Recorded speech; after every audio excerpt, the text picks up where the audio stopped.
recording. There we go. Okay, so here we go with Keith Schwab telling us about high altitude soaring in the Sierra. Take it away, Keith. Okay, great. I'm going to share my screen. Let's see how to do that. Oh, there we go. Yes, desktop one, share. There we go. Okay. Yeah, can you guys see the slides and everything? Absolutely. Okay, I'm gonna hit play on that.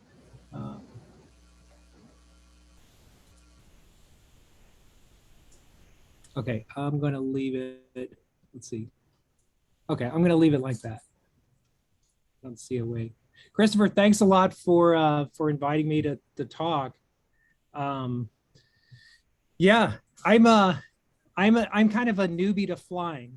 I can tell you a lot about the quantum properties of matter, and I spent like the last 30 years of my life working on that. But I'm a newbie when it comes to things that fly and how to do all this. So I've had a tremendous amount of fun learning about flying gliders in the last 7 years or so, or 6.5 years, something like that. And it's just been great to learn something new. So if I say something that's wrong and some of the more experienced people know better, please correct me. So this is my state of knowledge about wave flying. That's kind of what I have here.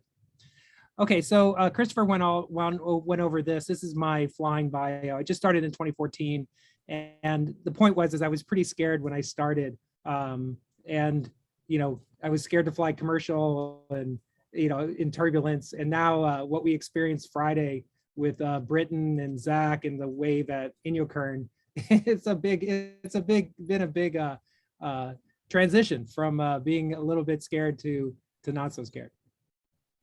Before I get into the wave stuff, I just wanted to say that I do most of my flying cross country and also this lee wave out of Inyokern.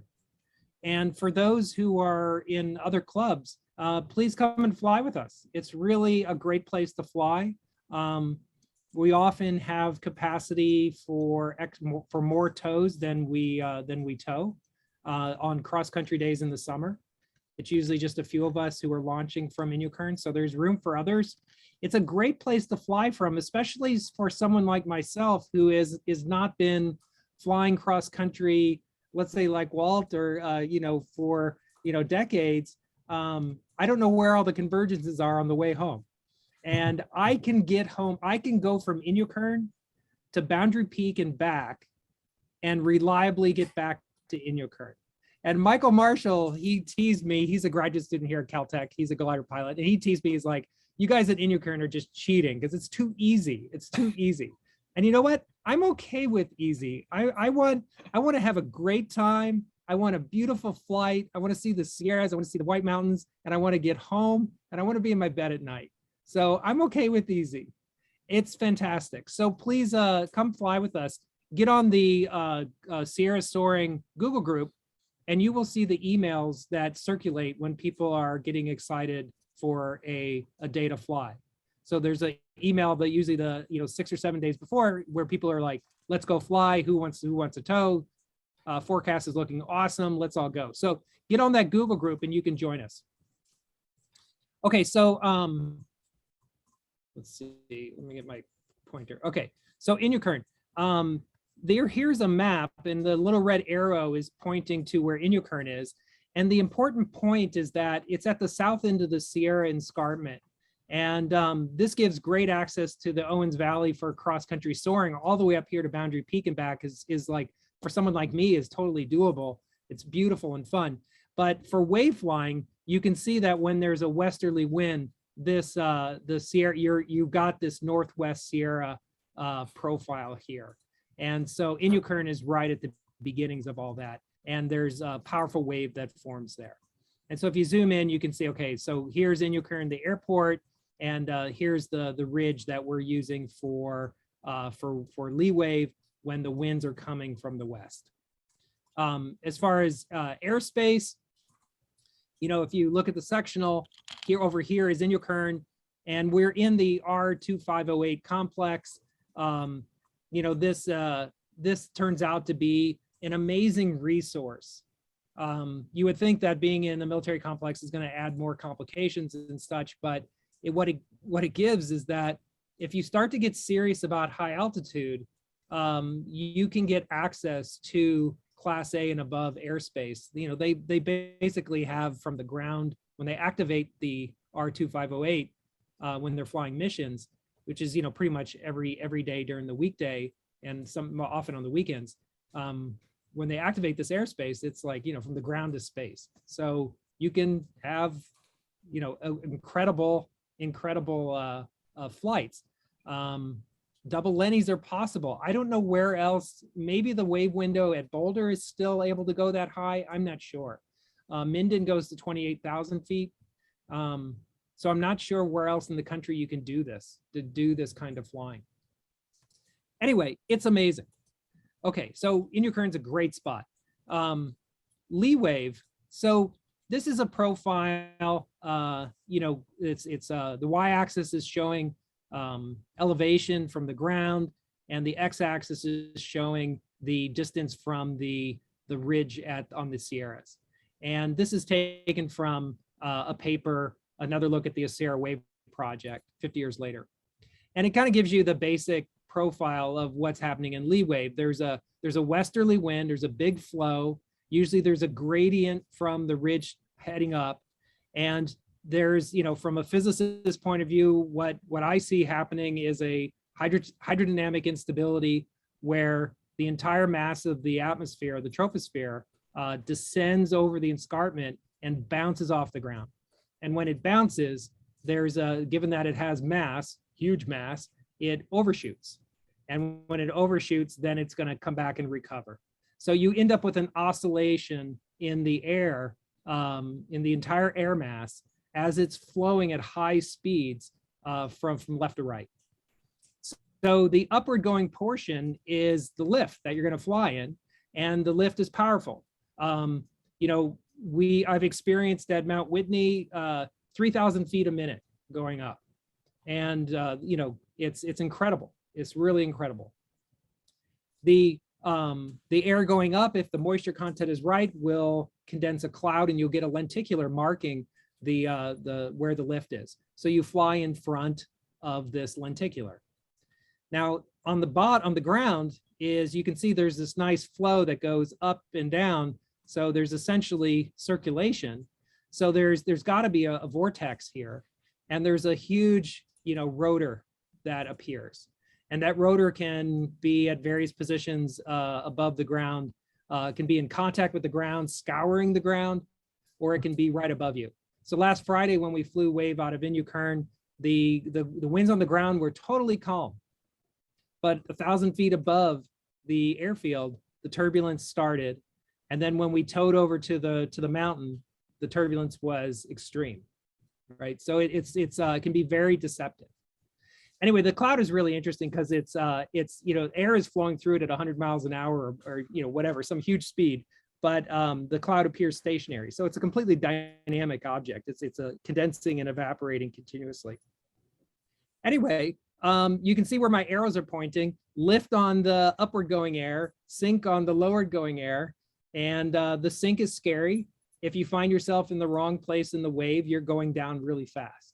If you're in the great part of the wave, you're going up really fast.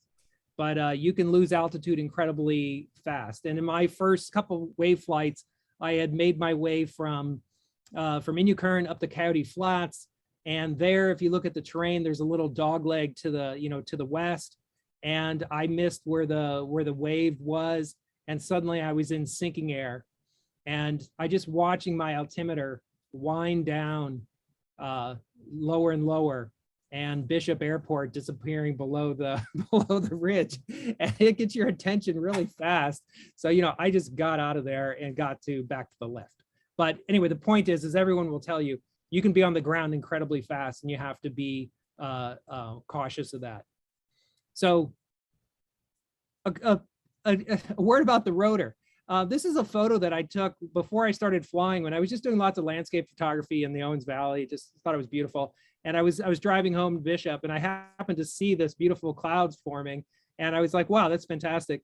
But then after 5 years later, I recognized what it is. There's the beautiful stacked lenticulars.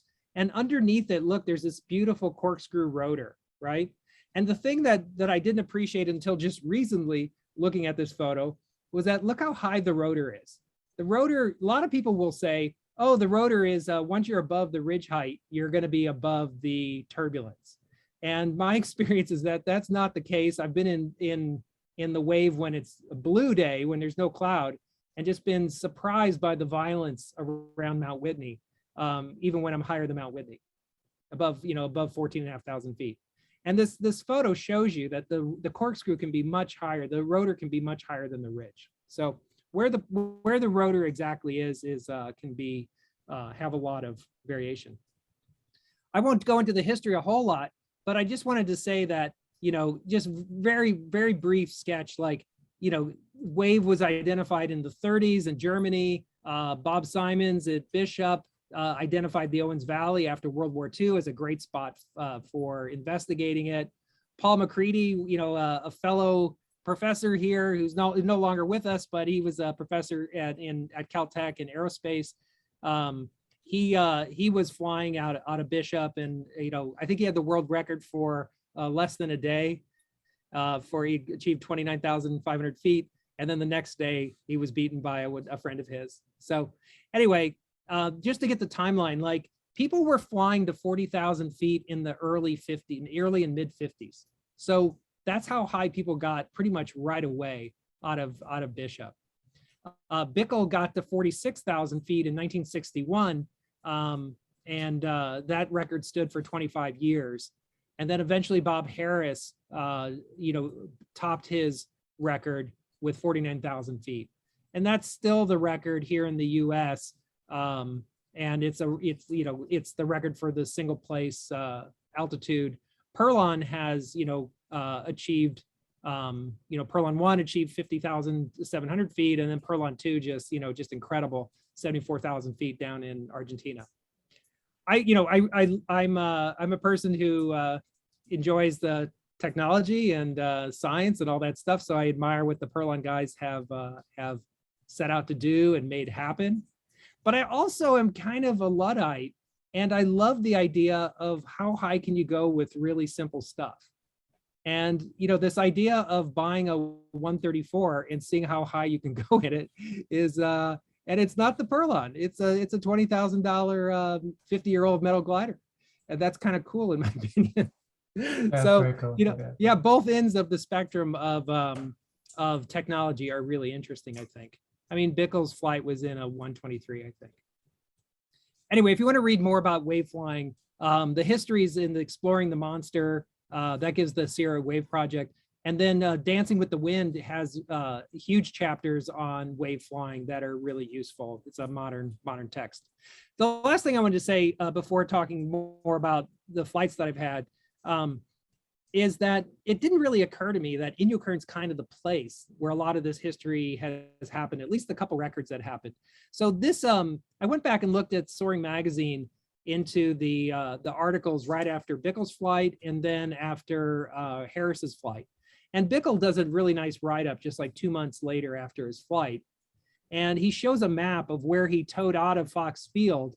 And eventually, after nearly ditching it into the Joshua trees, found his lift, just south of Inyokern near Red Rock Canyon. And I didn't quite realize that was the spot, right, where he got so high. Harris, exactly where he climbed, I haven't been able to find exactly where. Maybe Walt, you might know, but in his write-ups, the write-ups about from Harris, they just say around Inyokern, and I think it was just north of Inyokern, given what some of the statements that he had, that he could see Mount Whitney, he could see the Owens Lake, Dry Lake. So anyway, the point is you start to realize that these extreme altitudes are being hit locally right here. So we have everything in place. We have the physical location, we have the airspace. It's kind of a remarkable place, and we should be taking advantage of that, in my opinion. So anyway, say Keith, this is yeah. Walt Rogers. I think Yeah. Bob Harris's flight, I think he migrated north Mm. up to around Olancha Peak to set the Right. world altitude record there, just south of Owens Lake. Okay, so Olancha Peak. Okay, that's Yeah, somewhere in that area. Yep. And then Dan Klein was saying that he landed at Inyokern and was calling on the radio there for people to come out and help him. Yeah, here's the photo from Harris's article. It was written by Patricia Valdata, and it's actually on the dirt runway, looking north into the Owens Valley, and you can see the trailers off on the right there. This is the dirt landing strip that we have at Inyokern. So anywho, so Inyokern's kind of the spot, and you should come fly wave with us. And the thing to know is that there are wave days at Inyokern where it's really gentle. And I had one in the fall where I just climbed up to 15,000 feet, and it was a beautiful day of flying around. And it doesn't have to be extreme. So the day that we had last Friday, the turbulence was violent. But there can be other days where it's just a really fun wave day, and you should come out and get that experience. So the big flight I had last year, I was able, I've been getting one or two wave flights a year out of Inyokern for a few years, and each time going a little bit higher, and eventually getting up to, I think, like 28,000 feet using the mountain high system. And it was such a fun flight. I remember coming back from that flight and just thinking, oh yeah, what's the next step in this? Let's go higher. This is awesome. I was really excited. On that particular flight, I was flying along around Olancha, and a B-1 bomber passed me when it was chasing an air tanker. And I'm just like, this is just incredible. Like, how did I get involved in this? Anyway, so I kind of edged up to it over the years. And after that flight I had to about 28,000 feet, I committed to buying the proper oxygen regulator, an A14 that's appropriate for going higher. And so then I asked Marty Eiler to help me install that. He put some lugs on my side of my DG so that we could put it mounted on the side of the glider. Anywho, SkySight. So here's Inyokern, the little airplane, and you can see the wave forecasted at different altitudes: 10,000 feet, 16,000 feet, 29,000 feet. And where I had the big climb was, right around Inyokern Short. It was right around there. So the forecasting from SkySight seems to work. This was later in the day, and same point. And I think it took me a couple hours to climb up there. And I know that Britain Bluedorn has had flights up to, I think, 32,000 feet in this similar area a few years earlier than me. And Britain has been the person that I have spoken to most about exactly what kind of system to install and how to do this safely. So Britain's been a huge source of information and inspiration about this, kind of a fellow interested party in all this kind of flying. Surface winds, it was mild in the morning that day of that flight, and then picked up in the as the day went on. We had to switch runways to launch. And anyway, the interesting thing is the skew T here is that the red line is the temperature of the air versus altitude, and it's just dropping like a rock down to like minus 70 up at 30,000 feet. And then you can see a transition to the tropopause where the temperature becomes parallel to these isotherms here. And the transition to tropopause that day was actually pretty low. It wasn't particularly high. There's days you can find the transition up at 40,000 feet. And Harris talks about in his articles that he looked for a day where he saw that transition happen at a peculiarly, a day that was peculiar where the transition was very high. So it just started to look for forecasting, just kind of trying to notice what's happening with the different layers here. Anyway, but the temperatures are an issue. Oxygen is an issue. It's cold up there and there's not a lot of air. Those are the kind of the basic points, okay? And once you're above 30,000 feet, then you have to start thinking about other things like the bends. And you know, that's a more difficult problem than the other problems. You can wear warm clothes, you can wear heated clothes, you can put the proper oxygen gear on, but the bends is much more of a wild card. And I've tried to do a bunch of reading about that, and it's not particularly satisfying what I read. Meaning, like, it's very there's low probability, like percent level of people having very bad outcomes, and then lots of instances where people just have minor issues, like skin crawling, like little bubbles in your skin and stuff that just make you uncomfortable. But like actually having some sort of systemic collapse of your body due to the bends is possible, and it's but low probability. So yeah, so oxygen. So oxygen is something I can tell you about. Bends I really can't tell you much about, meaning like you just got to go read and listen to some lectures, and that the lectures are not that helpful, to be honest. It's you can do some pre-breathing if you want to go really high. That's you know, that's something to think about. Time of useful consciousness. This is what we all learn in our basic glider training. It falls off very quickly as you go up higher. You know, at 22,000 feet, you've got 10 minutes. So, you know, that's a pretty safe altitude. If you're monitoring your blood oxygen and you've got a cannula on, you know, or a face mask using a mountain high system, and you start to see your blood oxygen go down, or you start to notice the signs of hypoxia, you've got 10 minutes to get down. You can do that kind of flying safely. Single Lenny, 25,000 feet, 3 to 5 minutes, you know, it's similar. Like you can if you're monitoring yourself closely, blood oxygen and any signs of hypoxia, you can deal with that. 35,000 feet, now that's a different story. If something happens, you know, you don't have much time to recover. So backup systems is what I was thinking when I put my system together. And then it just gets horrible as you go higher, right? So Harris up at 49,000 feet, you know, I think the oxygen system is barely able to keep you oxygenated there. We can look at the chart. I'll show that in a slide. But the bends is also a serious issue for what he was doing. He was competing, I didn't mention this, he was competing against a group called the FL 500 group. And I'd never heard of them. I saw them mentioned in an article where it was actually an LA Times article where they were saying that Harrison and Flight Level 500 were competing, and they were kind of bitter rivals. And these guys, the Flight Level 500 guys, had a lot of cash and support, and they were using pressure suits, and they thought Harris was being reckless for not using a pressure suit.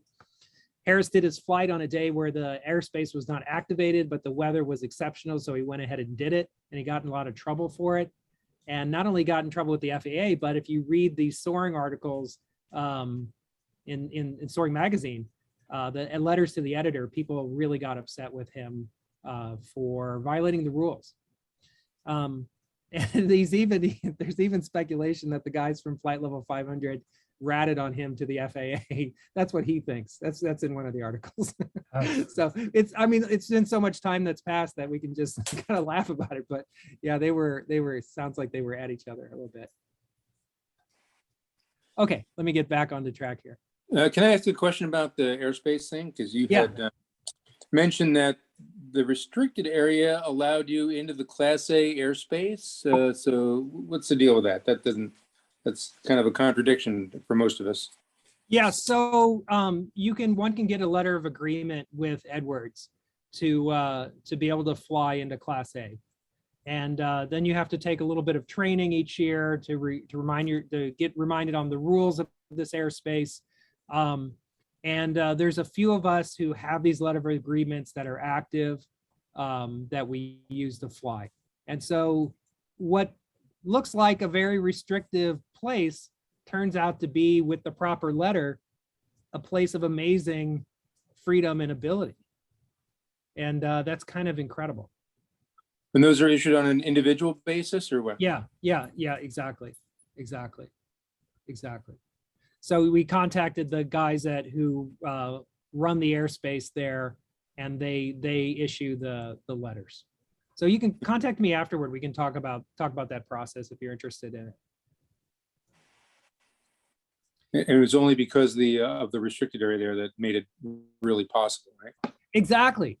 So it's like what seems like a constraint actually turns out to be, oh, we kept all the jetliners away. Now we can fly high here. But when we went flying Friday with Britton and Zach, there is constant air traffic of high speed things around us. So Joshua is constantly telling us about F-18s and F-15s and F-35s all running around, and warning them that we're essentially stationary objects up there. So are you allowed to have, does that entitle you to bring like a guest into the airspace, or does everybody above 18,000 have to have a letter of their own? I think it's as long as the pilot in command has the letter, then it's good to go. That's my understanding. Well, I mean, like somebody in another glider next to you, you could bring. Oh, I'm not exactly sure how that works. I'm not sure how that works. We'd have to ask more details there. All right. Well, I've taken enough of your time. Thanks a lot for that. Okay. Yeah. Thanks, Bill. Yeah. Contact me afterward if you want to talk about it more, how to do it. But the thing is like, so for oxygen system versus altitude, if you want to go up to 17,999, mountain high with a cannula, and you can do that, you can get wave flights to like that at Inyokern, a bunch of times in the winter. It's really fun. If you want to go above that, the mountain high with the face mask will get you up to 28,000 feet. And according to Dancing with the Wind, if you can remember to keep your mouth closed, the cannula is actually even more effective. If you read the articles that they write in there. Above 28,000 feet, then you need some sort of a decent mask that's sealed against your face. Some sort of diluter demand is ideal so that you're only getting oxygen when you draw a breath. The ideal there, the best thing is like an A14, which is even more capable.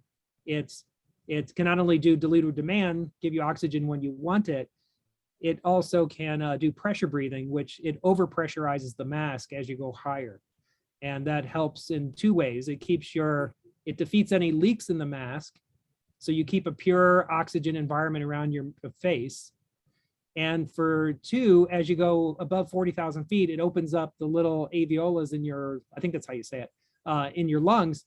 And you actually can increase the pressure of the oxygen right there at the surface where you're diffusing the oxygen. And so it gives you another like 5,000 feet by using this higher pressure. So anyway, if you have a mountain high system, you're good to go to 28,000 feet. Just get a mask, right? That's what you need. And so this chart here comes from a paper called FAA Intro to Aviation Physiology. And there's a lot of numbers here, and it's interesting. If you actually take the time to read it, it's darn interesting. So it's showing on the left-hand column, it's showing various altitudes, and then it's showing the pressure. So at sea level, it's 760 millimeters of mercury. At 40,000 feet, it's 141, which is 0.2 bar. At 18,000 feet, it's about 0.5 bar. So then it goes through various pressures. It's the pressure of water at body temperature, the pressure inside your trachea when you're drawing a breath, it's a little lower pressure. So instead of 760, it's 713. Then the percent of O2 in the air throughout the entire atmosphere, it's 0.21, it's 21%. Okay, so that's what these columns are. So take 21% of 713 and you'll get 149 as the pressure of oxygen in your trachea. Okay.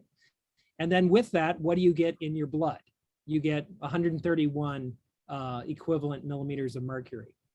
And that'll give you 96% saturation. So that's how to read this chart.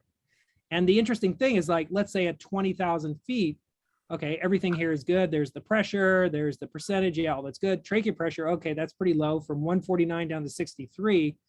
and your oxygen saturation in your blood is 62%.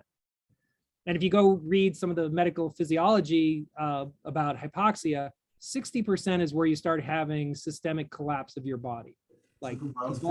Going off that screen and onto here. Say again. So anyway, so at 20,000 feet, you're really in trouble if you haven't added more oxygen. If you're just breathing the air at that, you'll be in real trouble. But if you have a device that will increase the percentage of oxygen at these levels from 21 at the ground up to, let's say, 49%, so 50-50 oxygen with air, with nitrogen, then you can keep your body at 96%. And if you keep increasing that percentage so that by 35,000 feet, you're at 100% oxygen, 35,000 feet, 100% oxygen, you're 95% saturated. That's awesome. 40,000 feet, 100% oxygen, you're at 87% saturated. That's still awesome. So a mask that's properly working, that is presenting 100% oxygen on your face, is keeping you oxygenated all the way up to 40,000 feet. Now there is this issue of the bends, so that doesn't go away. But as far as oxygen, you're okay. Above this, it quickly falls off. So if you just have 100% oxygen, your blood oxygen starts dropping off really fast. Like at 45,000 feet, 100% oxygen, you're only at 60%. So you have to do something else above 40,000 feet, and that's increasing the pressure in the mask. And that's what the pressure breathing does. So anyway, if you take the time to read this chart, there's a lot of cool stuff there. But you're good to go with pure oxygen up to 35,000 feet. And then above that, you really need to start pressing it into your mask. And an A14 regulator will do that. This is a chart from a 1945 research paper on the A14. So the A14 is still fabricated by Fluid Power. And I got a brand new one. They're expensive. They're like $1,800. But for life support equipment that is guaranteed to work at minus 65 degrees Fahrenheit, and it's tested, that's what you get for your money. So when I was really thinking about this a lot, I was like, well, what about the temperature? Is any of this stuff actually rated to minus 65 or minus 70? It's cold up there. This thing has seals and rubber and all kinds of stuff. And I emailed the guys at Fluid Power, and they're like, oh yes, we cold soak these things at minus 80 for 2 hours. And then we test it at minus 65, and it's guaranteed to work. So when you get a device like this that's mil spec, that's why it costs the amount that it does. It is known to work with materials that are known to work. Now I say this because the Mountain High regulator is, it's super popular, right? It's a little cylinder that fits right onto the gas regulator, and the input is 1,800 PSI or 2,000 PSI, and the output is like 28 PSI. Brilliant, that's fantastic. But if you look at the design of that regulator, it has a reasonably large diameter, like 1 inch diameter, O-rings. And when I looked, and they published that design on their website, you can see the O-ring material in there. There's 2 concentric large O-rings. And I remember seeing that and thinking like, wait a minute. When that thing gets cold, these O-rings are going to get stiff or crack, and there's 1,800 PSI that's going to go out the front end. This thing is, is this thing, so I sent an email to the Mountain High guys. Hey, is this low temperature compatible? Do you use the proper O-rings that will work to minus 80? And they're like, no, we use Viton or whatever it is. And I contacted the Perlon guys, and they told me that when they test, they use those Mountain High regulators, and they fail at minus 40. And the way they keep them from failing is by actually running heaters on them. So those are dangerous. Those are dangerous if one included that into a system that was going to go very high and very cold. So anyway, the A14, it's completely known that that thing works in the proper aviation environment, temperature and pressures. So this chart comes from this research paper on the A14, and it shows you your blood oxygen saturation in various conditions here. And one of them, let's just look at the pressure breathing. So this is when you have the mask on your face and you've got the A14 regulator dialed up to high pressure. At 49,000 feet, where Bob Harris was, his according to this paper, blood oxygenation 70%. So this is why this record, in my opinion, is just like, it's not safe to even consider. It's without a pressure suit, I don't see how to break this record. And other people privately would tell me that this is a reckless record, what he did. 70% is pretty nasty, but look at 80% oxygenation using an A14, 45,000 feet. So, if one is willing to take the risk of putting one into an environment where there's little chance for recovery, one can stay oxygenated to 80% at 45,000 feet. That's the biochemistry. So that's kind of amazing. So that comes up to risk. I just wanted to say something that from the outset, and I gave a talk or two last year about this high altitude flying, and I just wanted to say this was that, this kind of flying above, above 20,000 feet and above is dangerous with possible fatal consequences. And it's entirely, if you ask the question, is this risk worthwhile? And you say no, that's a respectable answer. There's high risk, and there have been fatalities, right? Bigelow in Hawaii back in, I think, 2006 or 9, I can't remember which one it was, had a fatal accident flying in the wave in Hawaii. So anyway, I think one has to carefully reflect on what one is doing with this kind of flying. The wave flying, the tow is dangerous if it's violent. That's something. And the high altitude stuff has it's very unforgiving environment. So just wanted to put that out there. I forget where I learned this Dunning-Kruger effect is, I always think about it.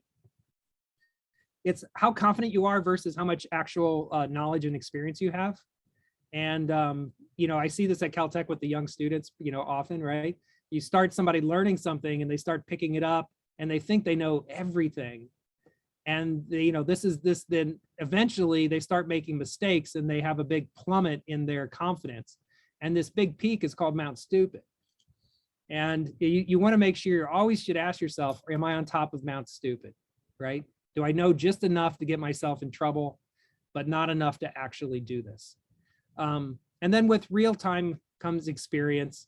And I found this on the web somewhere where this was, this Dunning-Kruger effect is well known in, all the areas of knowledge. People behave like this. This is how they think.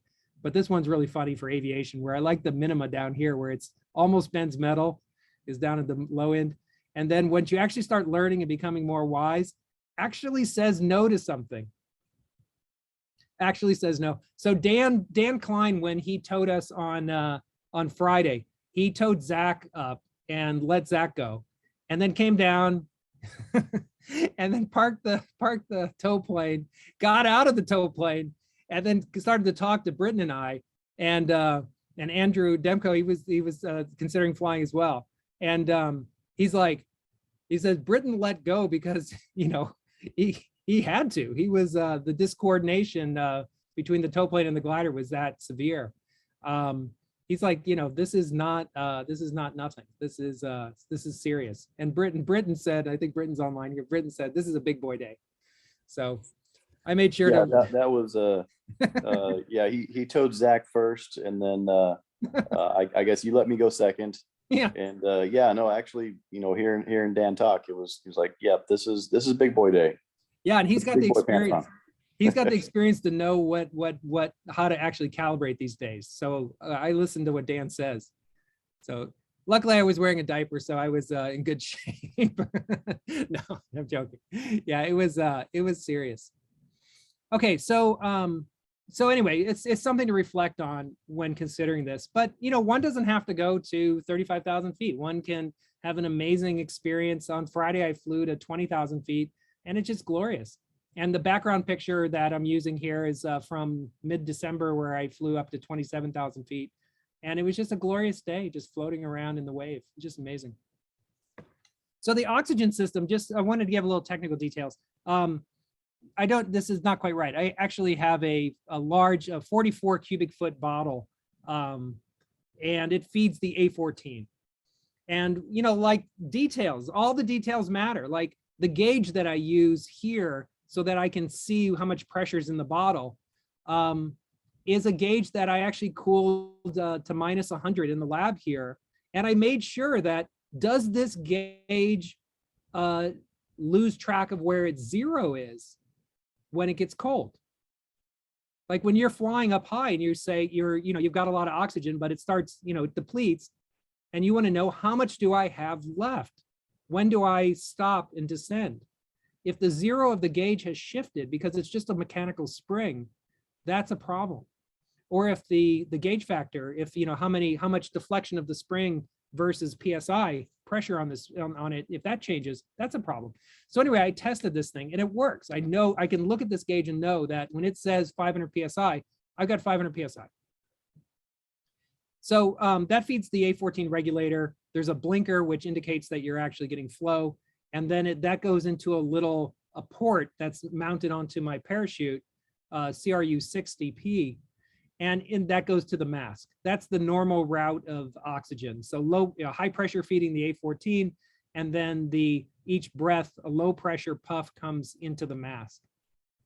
If something goes wrong, I can turn off the oxygen here at the input of the A14, and I have a 4 cubic foot bailout bottle strapped to my leg.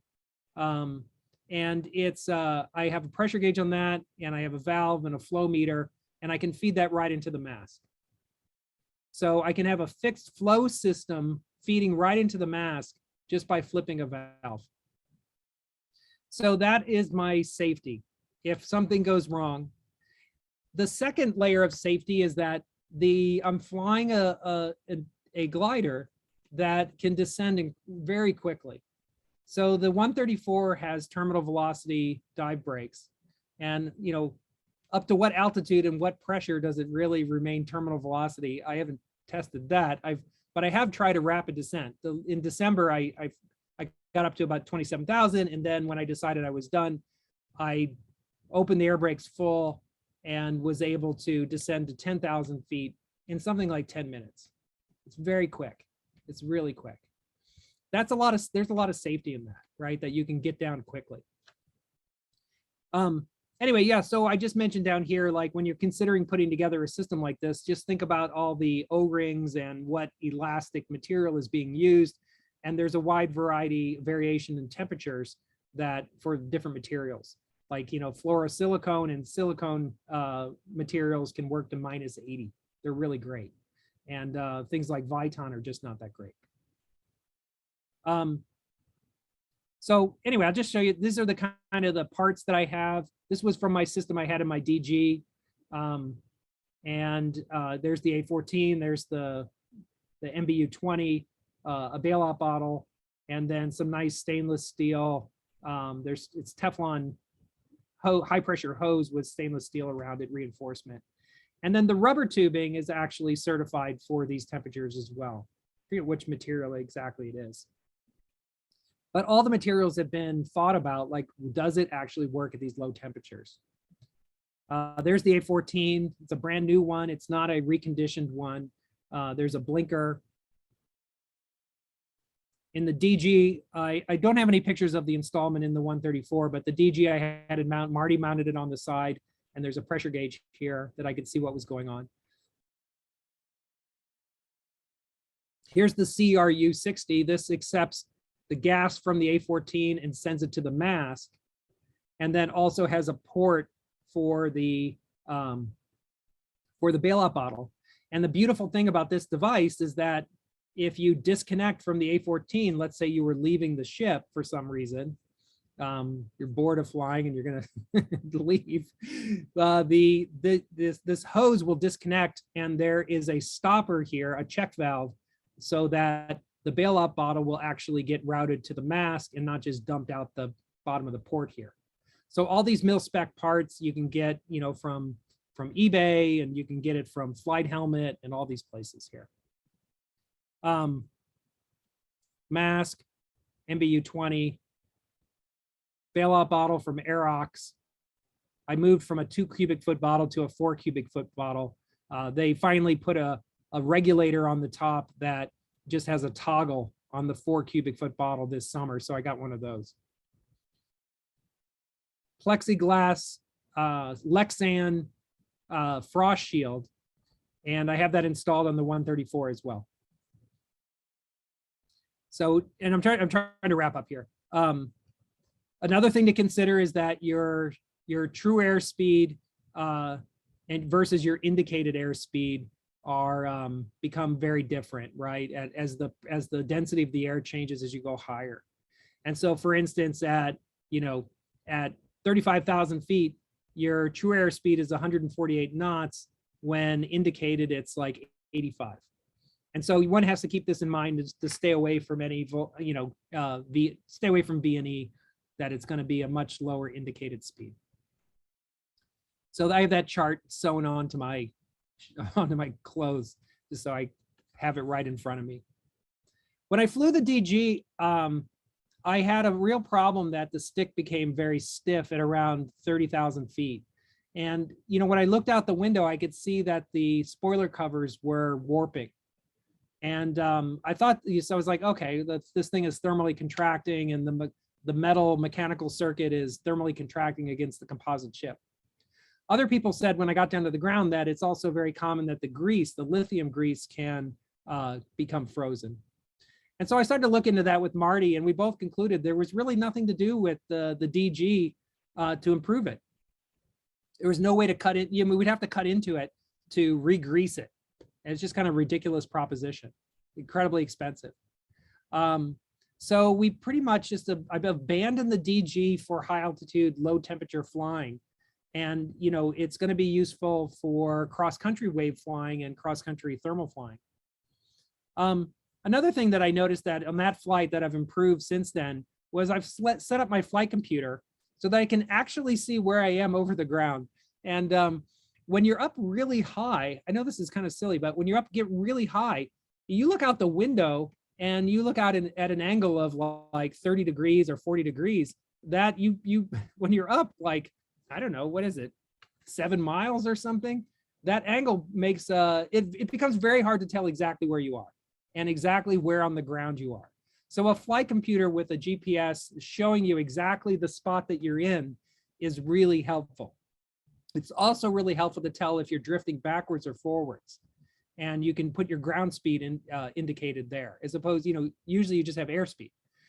So a flight computer set up to show ground speed so you can actually hover in a spot and see exactly where you are is really helpful. Okay.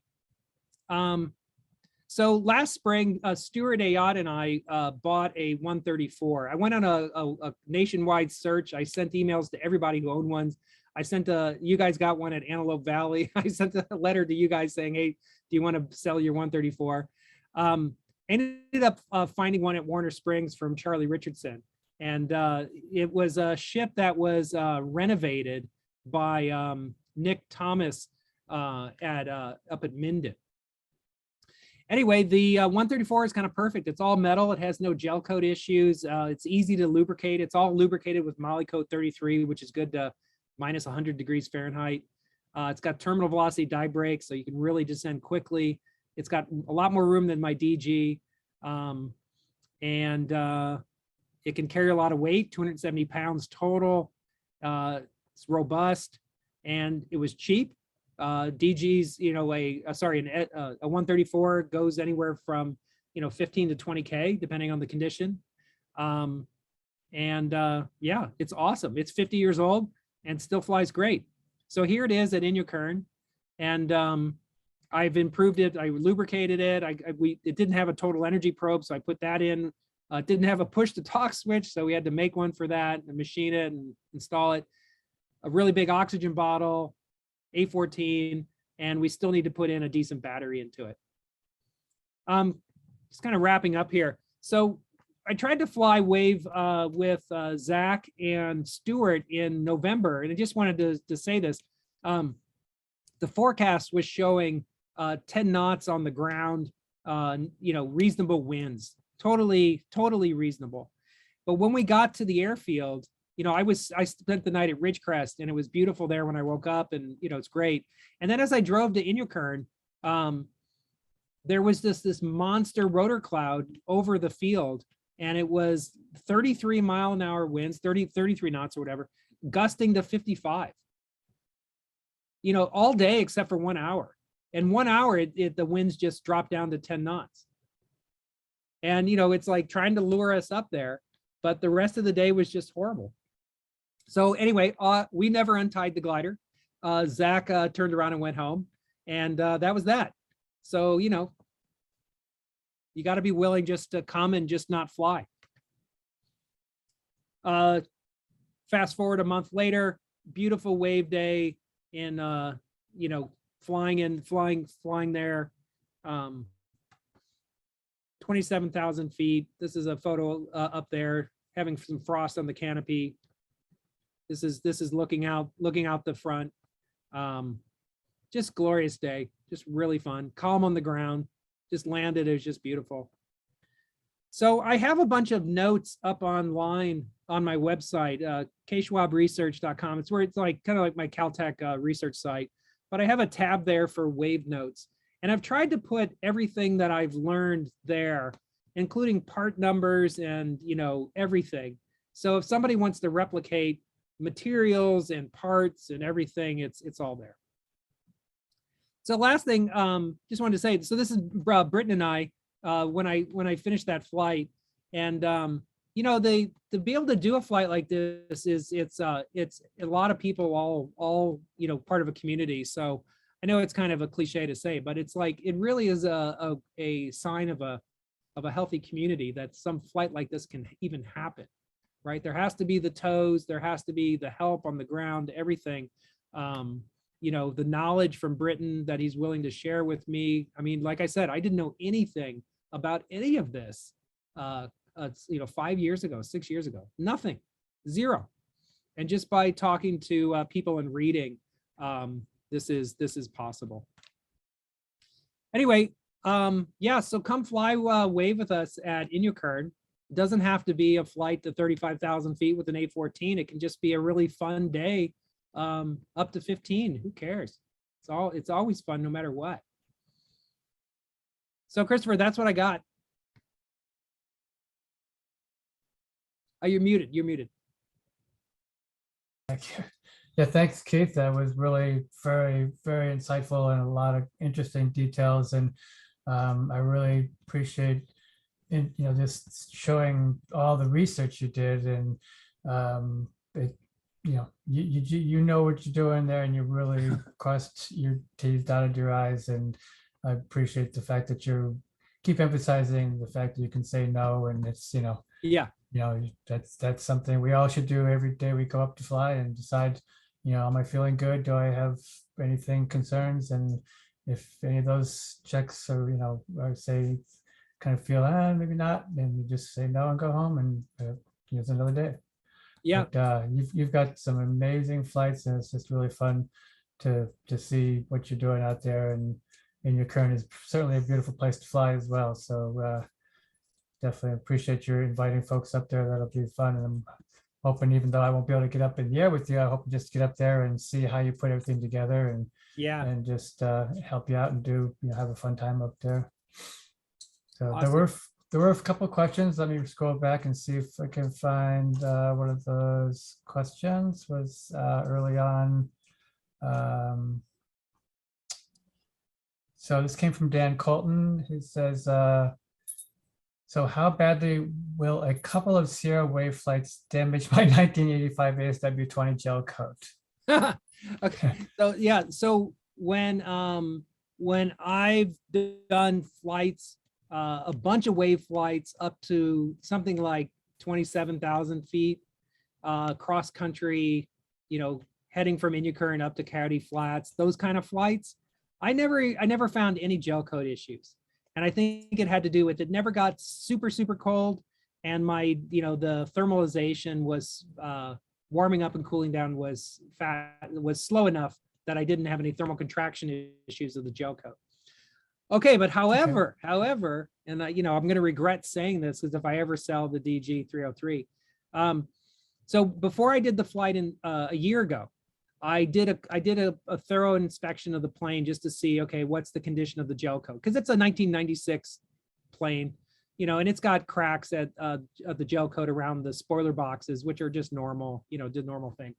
But there was nothing else in that. It was like in pretty good shape. So then I did the flight. I went very high, and then I came down, and I got down to the ground, and I took a look at the ship, and I was like, oh, it looks really good. Ah, this is great. Somehow, is this lore about the gel coat cracking or whatever? I'm like, yes, it's everything's fine. So then a couple months later, I decided to actually clean and polish and whatever, you know, the seal and wax my glider, which I'd never done before, and I decided to do it. And I noticed quite a few, and they were new cracks that were cord wise along the wing, on one wing, that got the gel coat got damaged. So it's real. It's probably in the end an expensive flight if I ever get that fixed.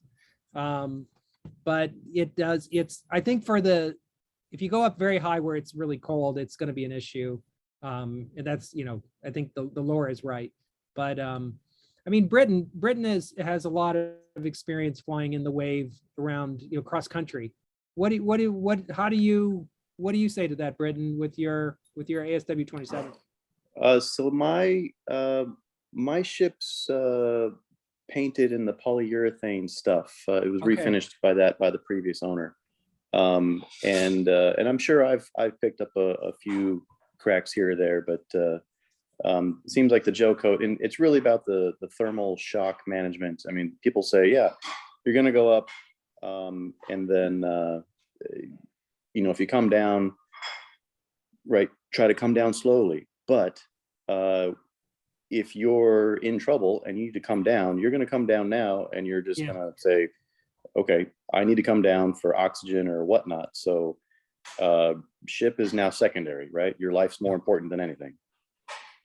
But it's the thermal management of if you have the ability and you enjoy the view, yeah, come down slowly, right? You don't have to cruise around in the best part of the wave. You can cruise around in 1 knot of lift if you want to choose. Yeah. Mm-hmm. Great. Thank you for that. And you keep that in mind. You keep that in mind when you finish a flight, that you're going to descend relatively. You're going to let the thing warm up.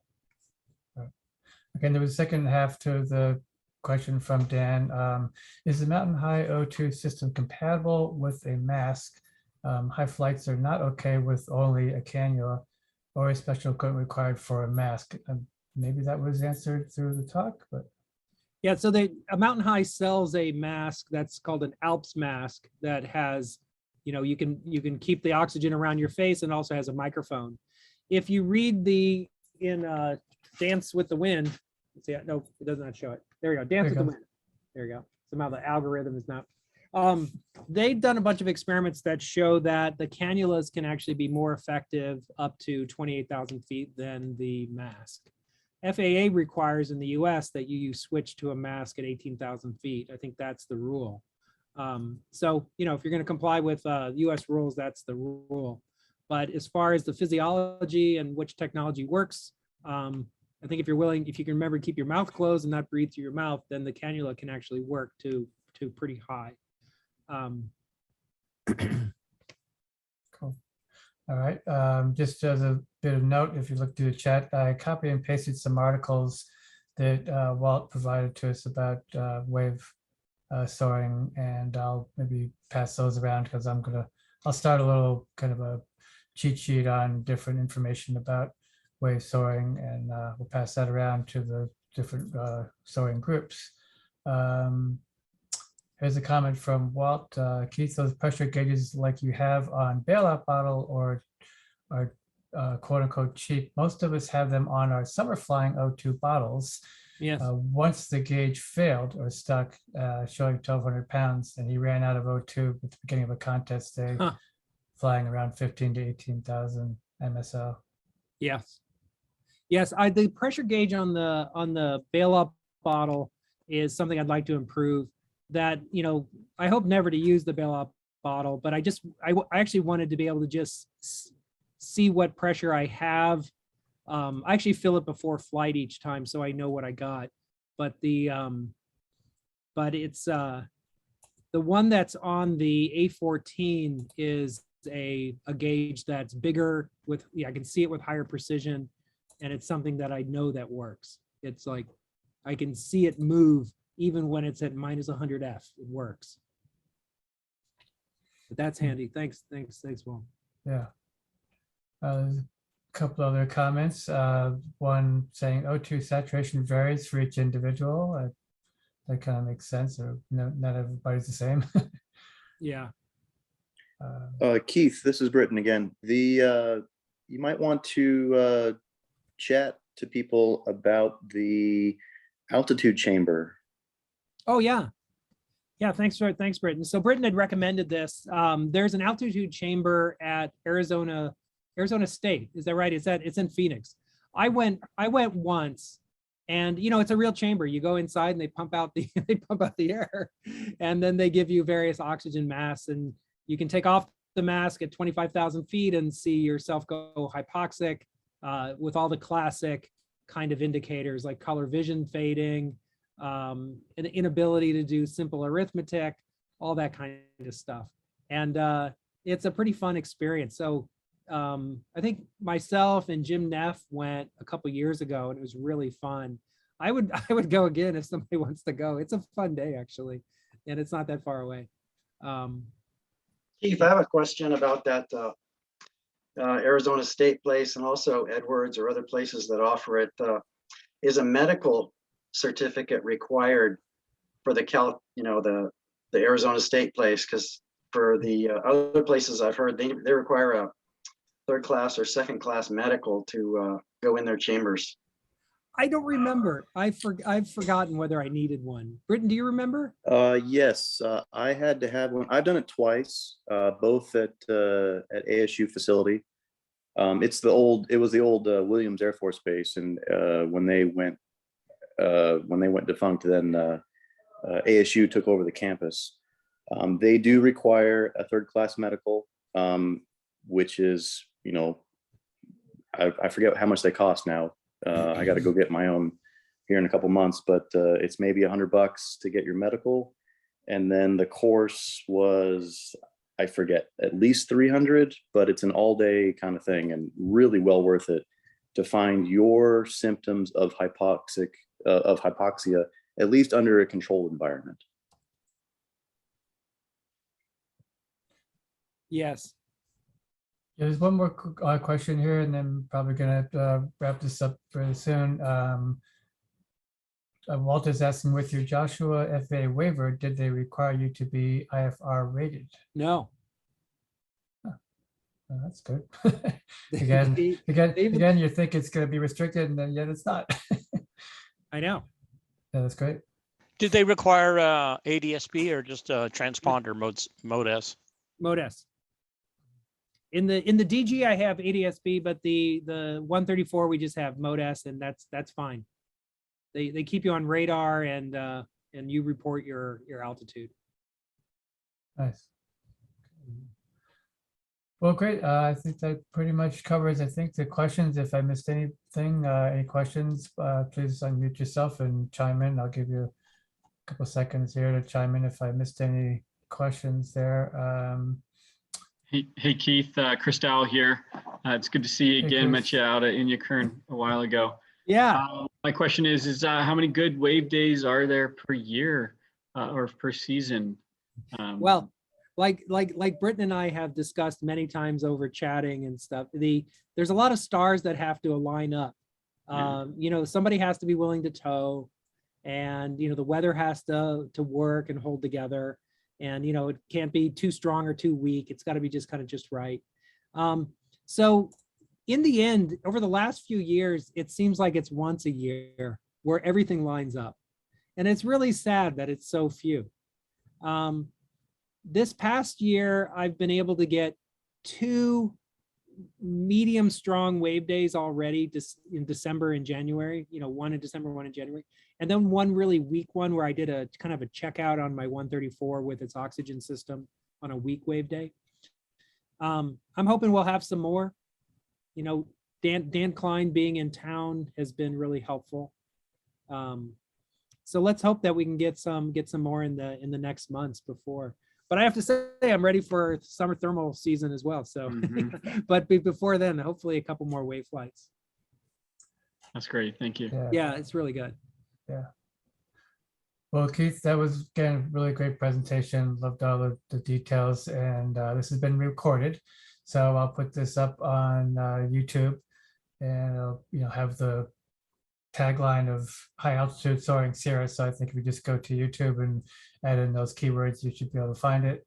And just thanks again to Keith for putting this on and being willing to join us and inform us and get us all excited about maybe one of those days getting up there to join you. So yeah, and if anybody wants a copy of the slides, just send me an email, and I'm happy to send. Cool, excellent.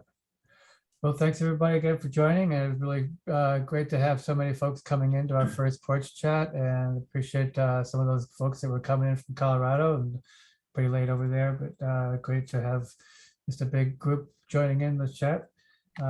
In 2 weeks, Walt Rogers will be talking about interpreting soaring weather phenomenon, part 3. So please come back for that. And meanwhile, stay safe, fly safe, and enjoy winter soaring when you can. Hey, before we go, Chris, can I share my soaring page?